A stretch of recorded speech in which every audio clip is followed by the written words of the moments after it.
Welcome everyone to the last event in the 2020 Dismantling Racism series for Rainier Valley Historical Society. I would like to introduce our presenter, Ray Corona. Ray Corona, originally from Mexico City, is a gay professional by day and activist by night who has called Seattle home since age 9. Ray's community and professional work have focused on providing access and building bridges among diverse communities. Ray was the first undocumented person to be appointed to the City of Seattle's LGBTQ Commission, where he served a 2-year term. Ray is a current DACA recipient and was one of the Washington state activists who participated in the national campaign to push for this administrative relief. Welcome, Ray. Thank you for having me. So I'm really here to answer any questions that you might have. I can give a quick overview of what the program is and sort of what are the sort of the timeline, right, in terms of this particular moment in history, as we know that DACA has been completely reinstated as it was originally written by President Obama and announced by President Obama in 2012. So we'll start out with sort of a little bit of history, right? So as you may have known, DACA is Deferred Action for Childhood Arrivals. And it's a program, it's an administrative relief program that was created under the Obama administration. And it was announced on June 15, 2012. And the purpose of the program is really to do two things. One, it is to provide a process of application for undocumented immigrants like myself to apply for administrative relief. And two, administrative relief that basically prevents you from being deported.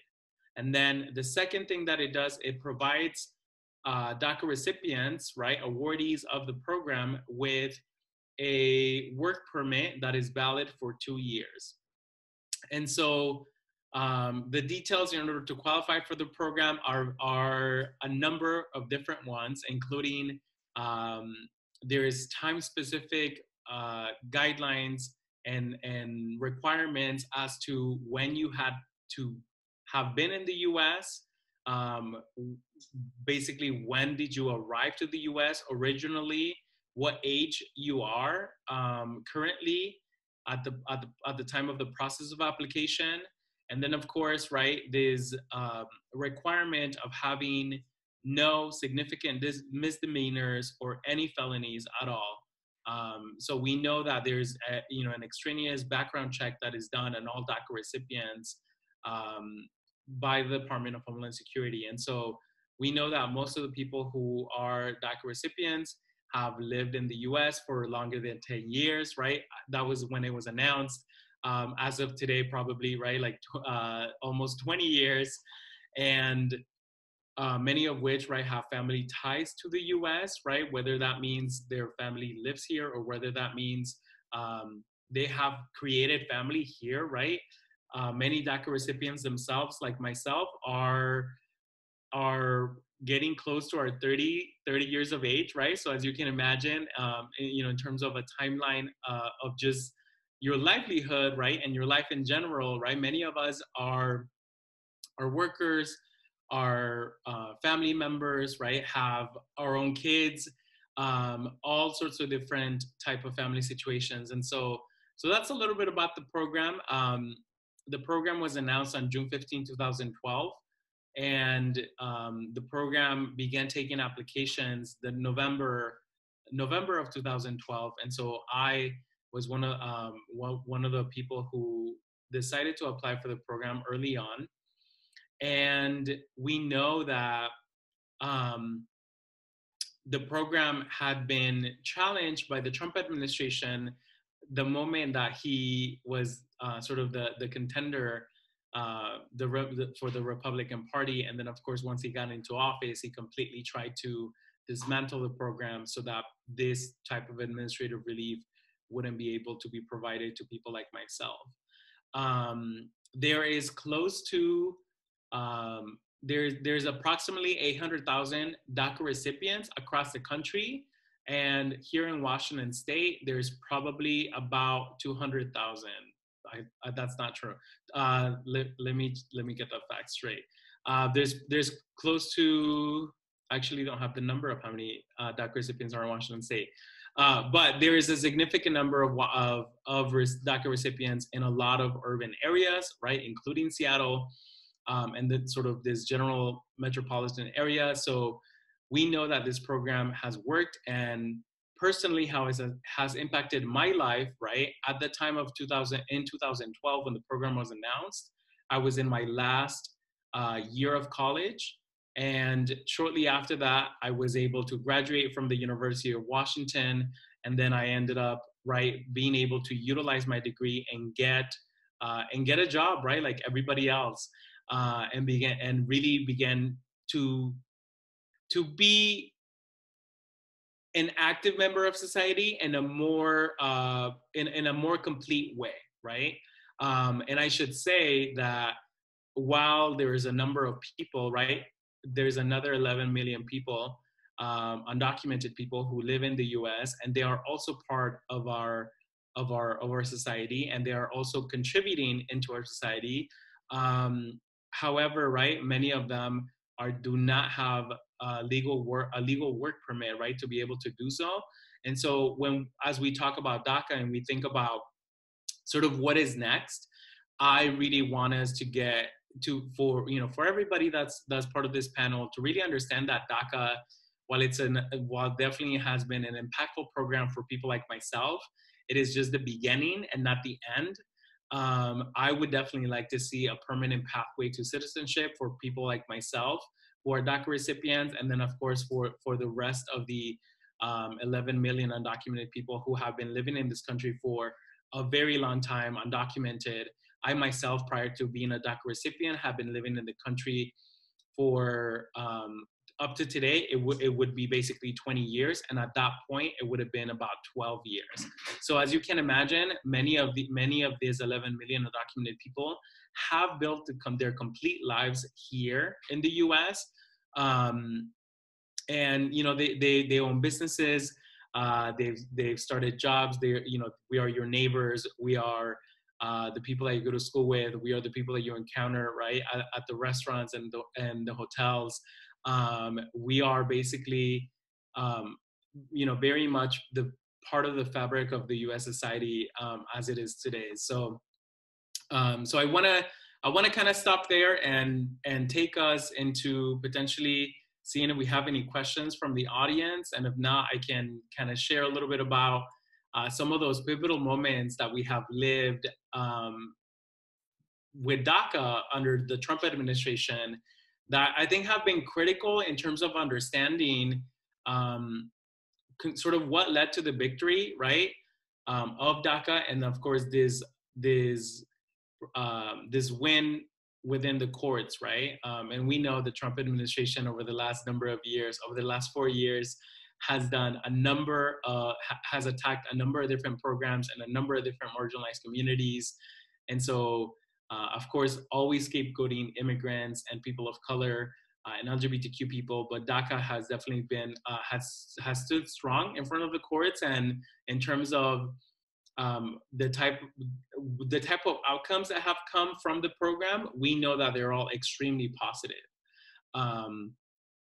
So I'm looking at the questions, and it says, so what would you have anticipated if Trump had been reelected?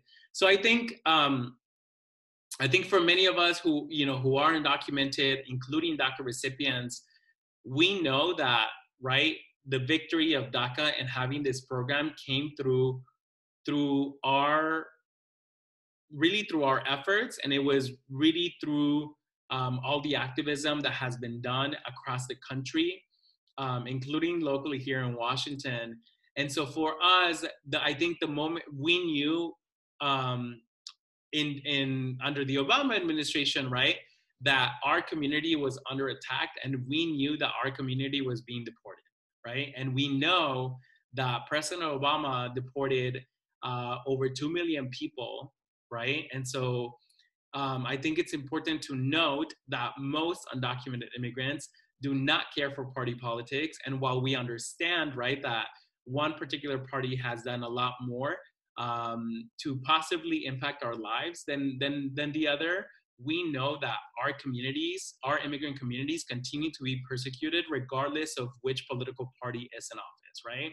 And so with that being said, I think most of us who have been activists for a very long time have fought not just locally to build a more immigrant-friendly society and state and city, right? But we have also amped up those efforts right up to a national level. And I think we see, I would say, a really big win for our community when the process of DACA and this program of DACA was announced. And so with that being said, I think many of us that have been organizing, you know, for a long time here locally, right, began to connect with other sort of across states and across boundary lines. And we realized that this was an option that the Obama administration had. And we knew that we had to, one, persuade them, but then two, also sort of push them, right, to enact this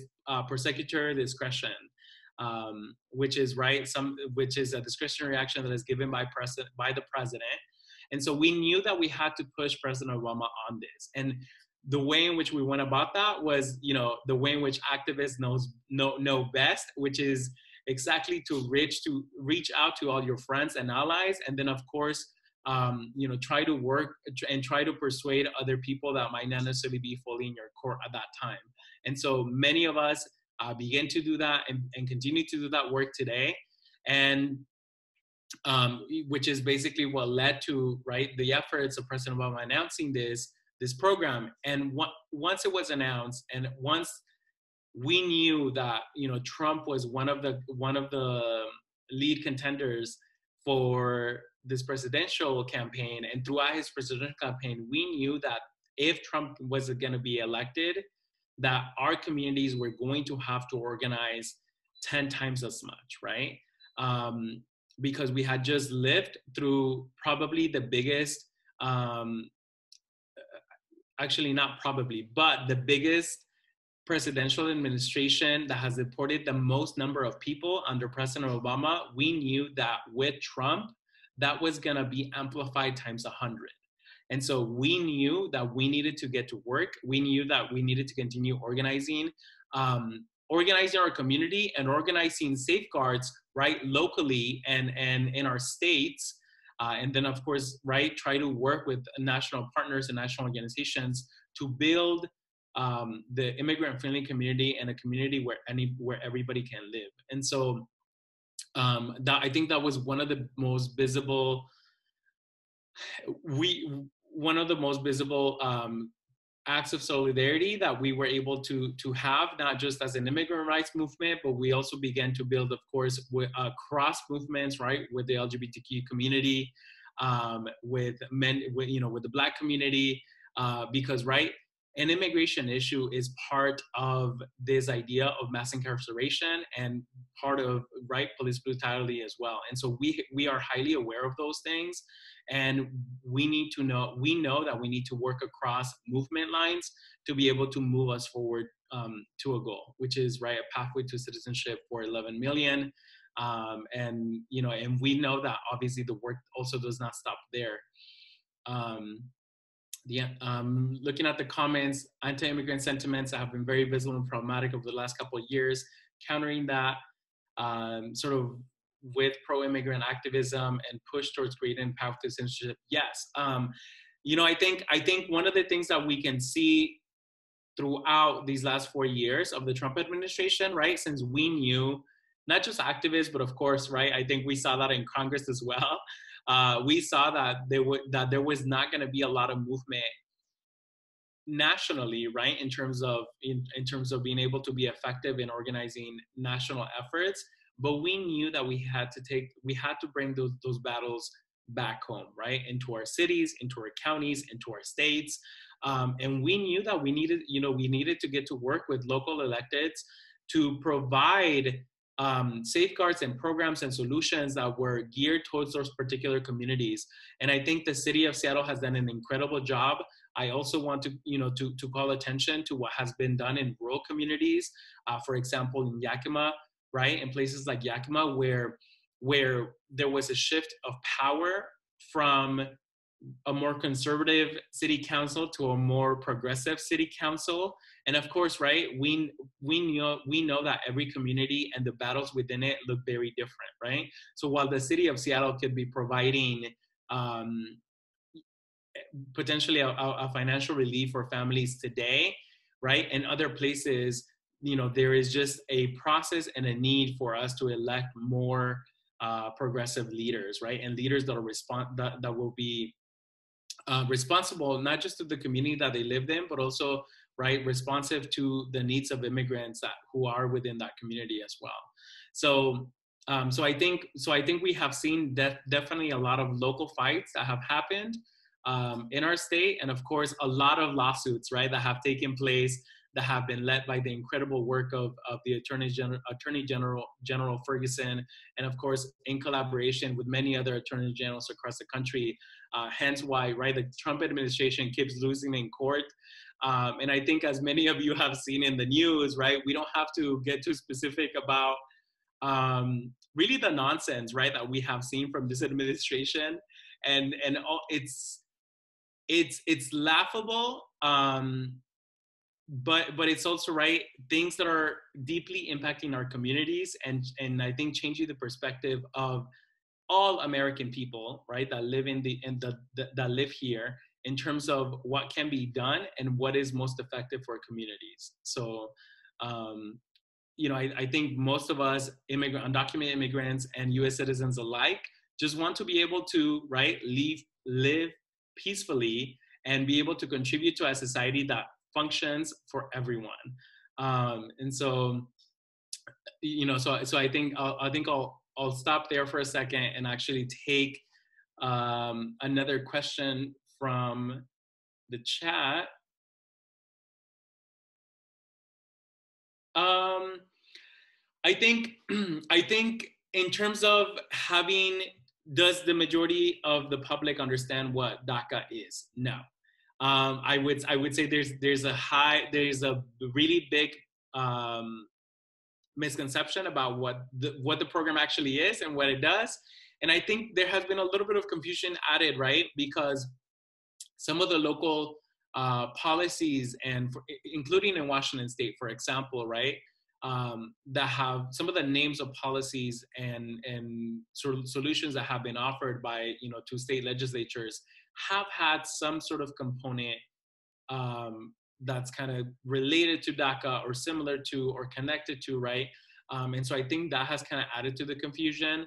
But of course, we know that the Deferred Action for Trial Arrivals program, or the DACA program, right, really is a watered down version of the federal legislation, which is the Federal DREAM Act, right?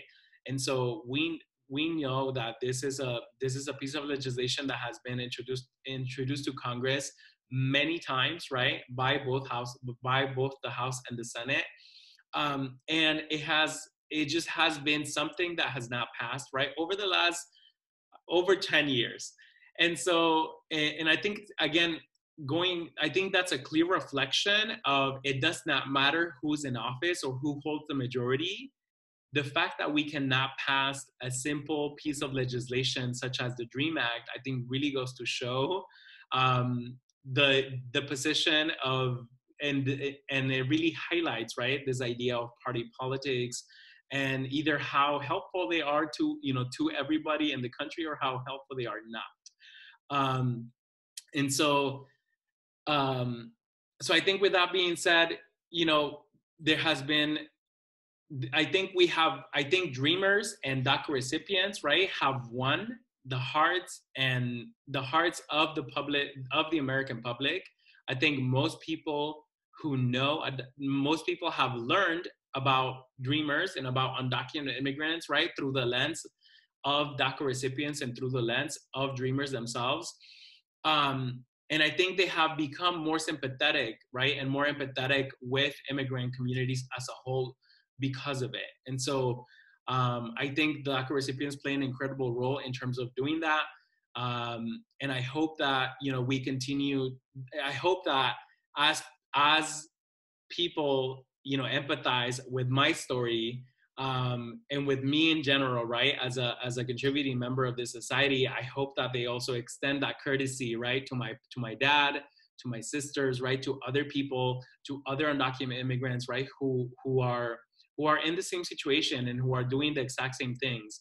And I think it's important to know, right, that while I had the opportunity to go to college and to get a degree, that's not the opportunity that's afforded to all undocumented immigrants, and by far that is definitely not something, right, that many of us get sort of assistance to do, and many of us are completely barred from even entering in higher education. So when you look at undocumented youth and dreamers in Georgia, for example, that have been completely barred by the governor and the state legislature, right, in Georgia, from all public universities there, I think that goes to show, right, that being an immigrant and being sort of somebody who's part of a marginalized community, it's all gonna be dependent upon the location that you live in, right? And depending on that location, there will come sort of benefits or repercussions, right, for you as a marginalized, for you being part of a marginalized community. And that's not just for immigrants. Of course, we know that that's also true for LGBTQ communities, trans people, many Black people, many other groups as well. So let's see, how can we help show solidarity or organize to the end goal of creating a pathway to citizenship? I would say that first and foremost, many of us dreamers are no longer like immigrant youth, like I said, I'm getting close to, I'm going to be 30 years of age next September. And so we are experts, we are subject matter experts when it comes to, when it comes to policy, when it comes to the economy, when it comes to, right? And I'm not saying I'm all that, but I'm saying there is, within our community, there are people who are subject matter experts in their own particular field. And we know best about what is best, not just for ourselves, but also for our community. And we also know, right, because within every community, of course, there's those, I would say sort of those outliers, and those exceptions of people who either do not believe in the common good for everyone and are only there for themselves, as we have seen DACA recipients that have supported the Trump administration. No, I don't think anybody in their right mind would support the Trump administration or anybody in the Republican Party for that matter. But I think, again, so I think it starts there, to ensure that DACA recipients, immigrant youth or immigrant adults now, right, are part of the solution and are at the negotiating table when we are crafting legislation for our community. I would say that that's definitely a first. Second, I would say, that's kind of a general point for everyone. We need to continue holding our elected officials accountable. Because I think one of the things that we have seen over this past administration and what we're living in today, with COVID-19 and this global pandemic, is that oftentimes those safety net programs and the safeguards for the most marginalized communities are the ones that go out first. And so we need to hold our elected people accountable to ensure that programs like DACA and other programs that have been implemented, not just here in Washington State, but across the country, are protected and that are saved regardless of how well the economy is doing, right? Because we know that immigrants are the backbone of this economy, and we need to ensure that people are able to to survive, and that they have food on the table, and that they have protections for a place to live, right? And basically all the things that are needed in order for you to live a healthy and thriving life. So So that's what I would say in terms of, you know, how do we show solidarity, right, to immigrants, and then of course, right, learn more about the stories of DACA recipients and just immigrants as a whole. You know, I think one of the things that some of us have been fortunate to do, you know, during this pandemic is really take a time to reflect, really kind of pause and focus our efforts on one or a few particular items, right?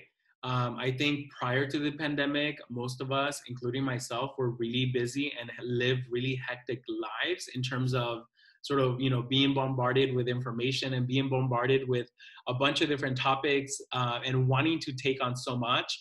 But I think this moment and this pandemic has taught us that we have to really focus on our energy on just a few things, right? And a few things that we could do really well, and a few things that we can know a lot about, right? And also that we need to be vulnerable with each other, and that we need to be open to learning from each other as well and helping out each other. And so I think in terms of, right, how do we build solidarity across movements and across immigrant communities and sort of U.S. citizens and non-citizens, I think it's including all of those things alike. And I'm looking back at the chat box to see what other questions there are. How does sort of immigration advocacy differ in Seattle and in Washington from other parts of the country? You know, I think this is where I'm gonna reference back some of the election results that we saw, you know, during this presidential campaign. While of course Georgia and Florida were like two of the big topics for this election, as Florida always is. But Georgia, for example, right, having a state, you know, turn blue during this presidential election, and while that was highly significant, of course, you know, we have to call attention to the work that, you know, the Black community has done, right, and people like Stacey Abrams has done in that state, through her campaign when she ran for governor, and then of course just all throughout the grassroots activism that has happened in that state. We also have to highlight all the work and all the discrimination and racism that has taken place in places like Arizona, right? And Arizona, another state that was also turned blue this election, we have to understand why.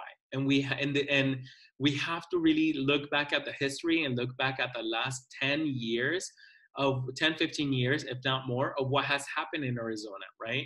First, let's start out with the facts of, you know, that are a lot older than I am and that any of you are. We have to remember that Arizona was once part of Mexico, right? And that Arizona, right, border, as it stands today in terms of the US-Mexico border, did not exist. So let's start there.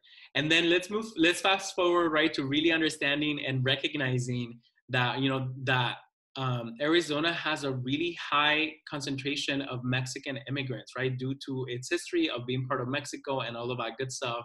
And there is a high number of brown people, period. And we also have to look back into a more recent history, right, within the last 10 years of some of the anti-immigrant sentiments that have grown, and how that has translated into state policies for Arizona, and then of course, and more specifically in Maricopa County, with the persecution of immigrants and players such as, right, Yor Payo, the local sheriff there, who was one of the biggest Trump supporters, right, across the country, and one of the people whose basically life mission, right, was to persecute immigrants and to persecute brown people, period. And so I think with that sort of brief history and some of these significant highlights of what has happened in Arizona, for example, is how we today are able to see that, you know, activism in terms of immigration, and not just in terms of immigration, but also, right, this generational activism has taken place in places like Arizona, and youth have been extremely activated, right, since the get-go, probably since before they were born, and of course during their first early years, to mobilize, right? To mobilize for their communities, right? Because regardless of whether you are an undocumented immigrant or you're a U.S. citizen, right? In Arizona, there have been laws passed in the state of Arizona, such as the Show Me Your Papers laws, right? SB 1070, as we know it. And so we know that this Show Me Your Papers law really harmed immigrant communities and extremely harmed communities of color overall, right? Regardless of whether you're an immigrant or not, whether you were born in this country. And it's because of that particular law and many others that led to this spike in activism, right, over the last number of years, and this continuous movement building, where the people of Arizona said no more, right? And where the people of Arizona are continuing to fight their battles locally. And then, of course, right, during this last presidential election, with all the attacks on immigrants and with all the things that were happening locally in Arizona and across the country, we see mass mobilization from all communities, right, that have been feeling the burden of the Trump administration and of those racist laws to, right, turn out to vote, to get to the polls. Hence why today, right, we see Arizona turning blue under this presidential election as well. And so I think that's a really good indicator of sort of the differences, right, of what we live here locally in Washington State and how that compares to other places like Arizona, for example. I'm gonna take a moment to just maybe see if anybody else has any questions.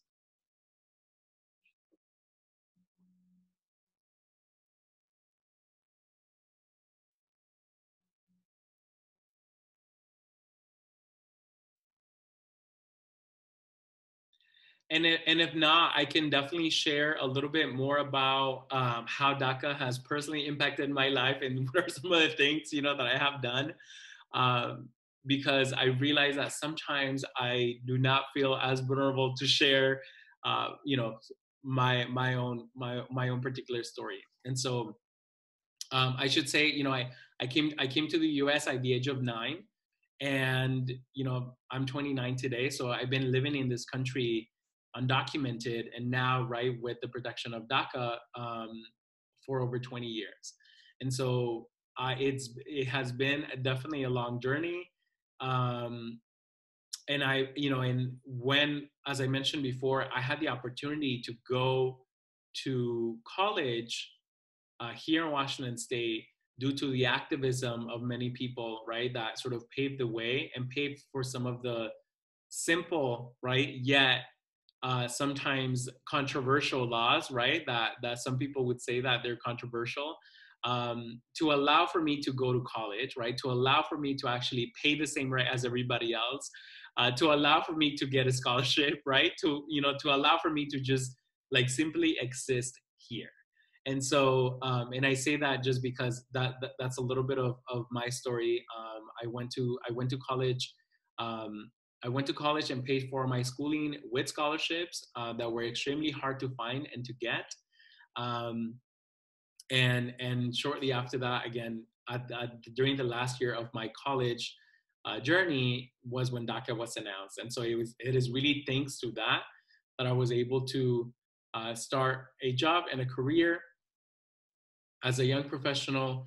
And I've been doing a lot of work ever since, usually around, you know, topics of education and outreach and providing support, right, for marginalized communities and being able to connect and build bridges, right, instead of so that's been a little bit about what my career has looked like.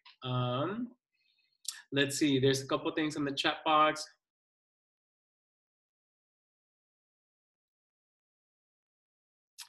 I think when we, so the question is sort of what happens next, and what happens next from, you know, looking into the future and knowing that there is a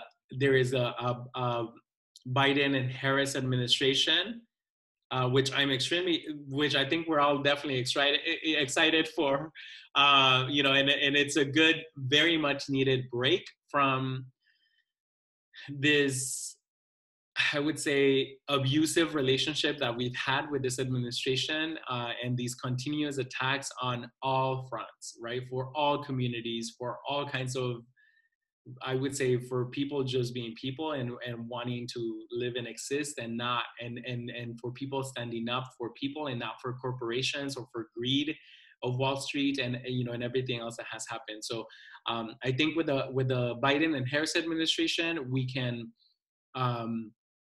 we know that immigrant communities are going to be, are going to still continue to fight and to engage in activism. I think, right, I think many of us know that the last 4 years has set us back almost 60. So this is almost like restarting from zero again, right? So we're gonna have to, we're gonna have to continue to move forward. We're gonna have to try to implement, again, hold our electors accountable, try to move the Biden administration into extending DACA, right? And as we know, President Obama tried to do that in 2014 with the expansion of DACA. That also included parents of US citizens, and that also included other people. I hope that the Biden and the Harris administration are thinking about doing that, because as we know, that's within their legal purview to do. And as we have seen, DACA being debated and in the numerous levels of courts, we know that that's potentially an option that they have. So I really hope that that they are planning on doing that, right? And that they are planning on working with activists as a way to do that. And of course, right, like it's only the end. I was gonna say the end. It's only the beginning of December, so we're not quite there yet. But of course, many of us, who are activists, are definitely keeping a close eye as to what happens with the runoff elections in Georgia, because who holds control of the Senate will either make our job easier, or if Democrats do not have control of the Senate, I think there's going to be a lot of gridlock and not much that can be done. But I think immigrant communities know that we're going to continue to organize. We're going to continue to push the Biden-Harris administration and provide community-led solutions for the problems that immigrants and DACA recipients are facing, right? And so I hope that while we have heard, the continuous message from the Biden administration that the economy is sort of their first priority, right? The first order of business. And many of us can completely agree with that, right? As we have just been, our communities have been devastated by this global pandemic. We know, and we have to remember, right, that everybody, including immigrants and undocumented immigrants, are part of the workforce, and have been, right, and continue to and contribute billions of dollars into Social Security, and are not able and do not claim any of those benefits. And so as we talk about, right, labor and sort of recovering in this economy, we have to include undocumented immigrants and DACA recipients as a way to move forward. One of the things that I would definitely want to see is the expansion of healthcare, right? We have lived, many of us are, we are living through a global pandemic, and we know that immigrants and undocumented immigrants have very little options when it comes to, right, accessing any sort of care. And DACA recipients themselves are also barred completely from having access to some sort of security, some sort of coverage from healthcare through the Affordable Care Act. I think it's important to know that, because while President Obama really touted himself and his administration for passing the Affordable Care Act, we have to be clear that it barred many immigrants, including DACA recipients, from accessing it. And so I really want to stress that point of, we are living through a global pandemic, and I think we know that this pandemic does not go away simply by having only US citizens access healthcare, because everybody does, right? In a pandemic, everybody, regardless of their immigration status, needs access to healthcare. So I definitely think that that is a big priority, right? Along with the economy, in terms of getting us back on track and getting us to think about sort of what the Biden and Harris administration can do. I'm going to take a minute to see if there's any more questions on the chat, and then we can continue to move forward.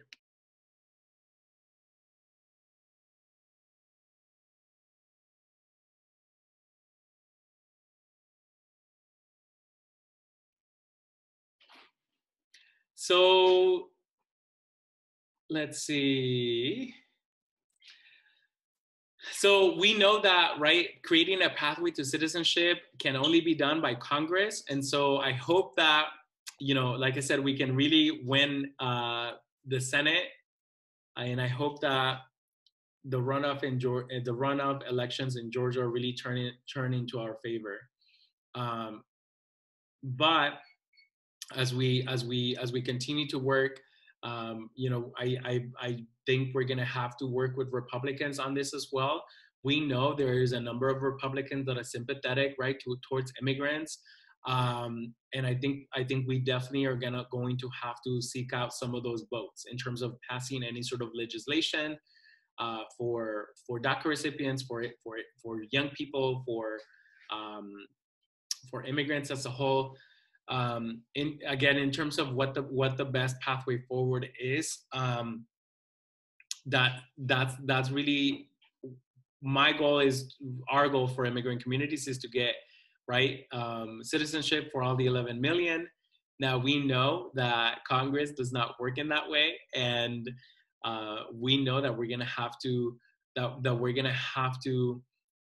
work with all elected officials, right, on how to best get us there. So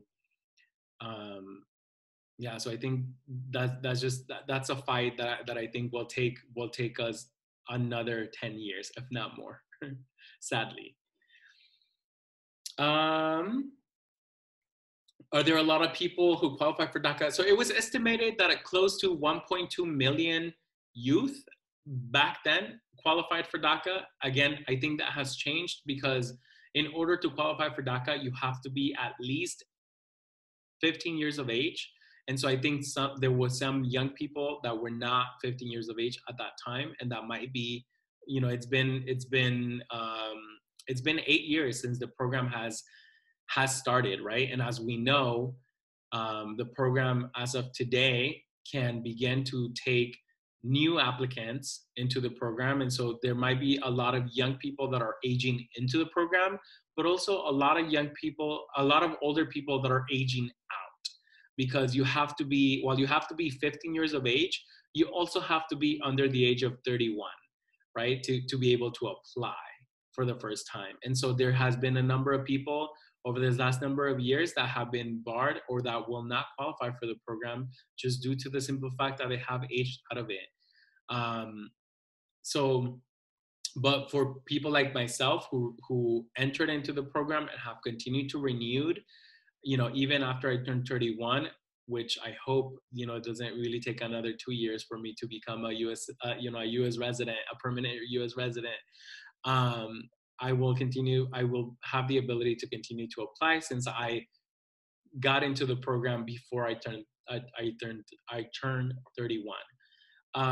So yeah, so there's a couple 100,000 people. Like I said, the 1.2 million estimate was from when the program was announced and probably shortly after that. And there was only about 800,000 people who actually applied for the program. So we know there's a couple 100,000 people, young people across the country that can qualify, that potentially are going to be applying soon.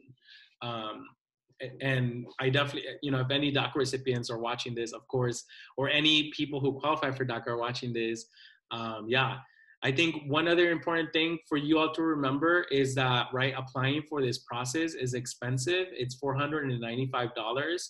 So you're essentially buying your work permit. I want to be very clear about that, because when I hear when I hear Republicans or Fox News with this idea of getting in the back of the line and that immigrants get everything for free, that is not true.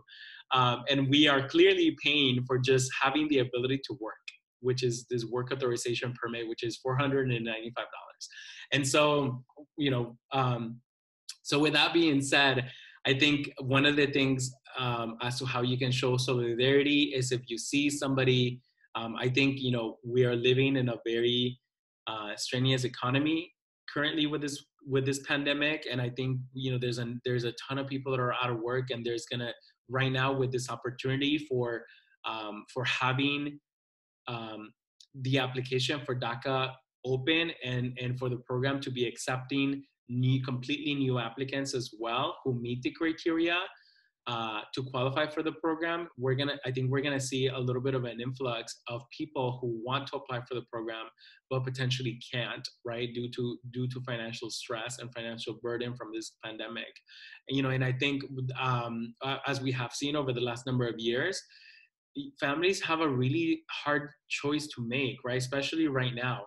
It's either do I buy food and do I pay rent, right, to be able to have a place to live or something to eat, or do I have my child be able to to file for this program, right? And so if you see a GoFundMe, if you see some sort of campaign to raise funds for somebody's DACA application, I would definitely want to encourage you to contribute if you can. And if you are not able to contribute, I definitely would encourage you to share it and to ask your friends and other people that you may know if they can pitch in. And again, like I said, it's $495. And while I'm not asking you to provide the full fee and the full amount, $5, $10 are definitely helpful, right, for DACA recipients in terms of doing that. And also to know that for renewals as well, DACA recipients have to pay that amount of money, and that's basically every year and a half, right? Because your permit is valid for 2 years, but it takes probably about 3-4 months, potentially 5 sometimes, for you to renew. And so you have to. That's an expense that you have to be ready for to apply and to renew, and that's something that's just sort of ongoing. Let's see. Are there any formal aid programs that can help for the application? So the short answer is yes, there are programs, but they are very extreme and difficult to get. So the Department of USCIS has, under the Trump administration, has done 2 things. One, they have really limited the amount of aid, and basically they have sought out and try to make USCIS and all their process, right, for immigrants who have means, for immigrants who have money, for immigrants who are able to pay the cost, for immigrants who are basically highly skilled and the cream of the crop. And I say that because while the USCIS does have a program, it is very hard for you to actually get the fee for DACA waived. And so it's important for us to acknowledge that. And while there has been some efforts locally here in Washington to, by the private sector, if you're an employer, if you work for a nonprofit, or if you're a manager somewhere, and if you employ DACA recipients, I would definitely encourage you to be the best employer that you can be and offer to pay for that renewal. It's super simple. It's $495. I mean, and to me, this is really about the development of that particular employee, right? And they're ensuring that that person, that you have hired continues to be part of your industry and continues to pitch in and contribute to that work, right? For your business. So if you're an employer, if you're in a nonprofit, please consider paying for DACA recipients renewals and work permits, because that's really big thing. And then there has been some private efforts by philanthropy to be able to put together funds do that. I obviously, given this global pandemic that we're living in, and of course the economic times that we're living in today as well, I haven't seen anything about DACA, but I have seen a number of programs around rental assistance, which is just as helpful. Of course, we all need a place to live, and so I would say that that potentially could be a a group effort that we all might need to do, and yeah. So if you see any efforts that are happening in regards to that, any fundraising efforts that are for collective to be able to do that, I know that was a big push last time around when the Trump administration tried to completely dismantle the program, and there were a couple of different efforts from philanthropy and from individuals themselves to try to fundraise money to cover for DACA renewal fees. So definitely, like I said, share those efforts. I think it's important to do that. So I'll take probably one last question from the audience to see if anybody else has a one last question for me about DACA, the program, living as a DACA recipient in the U.S. here locally. Anything else that you might have questions for?